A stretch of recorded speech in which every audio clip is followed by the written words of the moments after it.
चलिए अब आगे बढ़ेंगे और अब बात करेंगे भारत की 2 दिवसीय यात्रा पर ब्रिटेन के विदेश मंत्री डेविड लेमी प्रधानमंत्री नरेंद्र मोदी से मुलाकात उनकी इस दौरान हुई।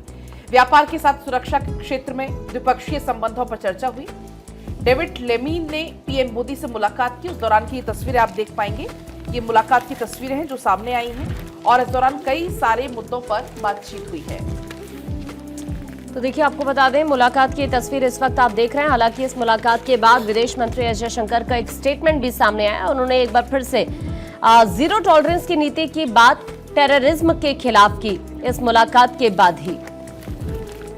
चलिए आगे बढ़ते हैं। कनाडा के प्रधानमंत्री मार्क कार्नी ने खास न्योता प्रधानमंत्री को भेजा है।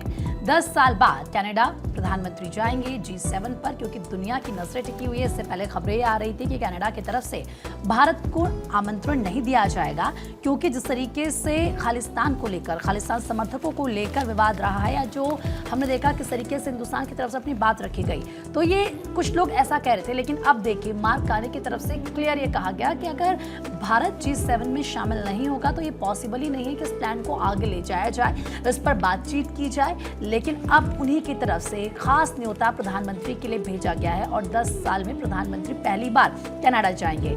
आप देखिए, तमाम जो नेता हैं, तमाम जो देश हैं विश्व के, उनकी नजरें भी इस पर टिकी हुई थी। और ये जो तस्वीरें हैं ये बताती है, ये जो न्योता है ये बताता है कि किस तरीके से वर्ल्ड ऑर्डर में हिंदुस्तान की छवि और कितनी ज्यादा स्ट्रांग हुई है, किस तरीके से दुनिया ये मानती है कि आज की तारीख में हम एक लीडर के तौर पर हैं और हिंदुस्तान के बिना कोई भी इस तरह की बैठक करना वो संभव नहीं है। और खुद इसीलिए मार्क कार्नी की तरफ से प्रधानमंत्री नरेंद्र मोदी को खास न्योता भेजा गया है।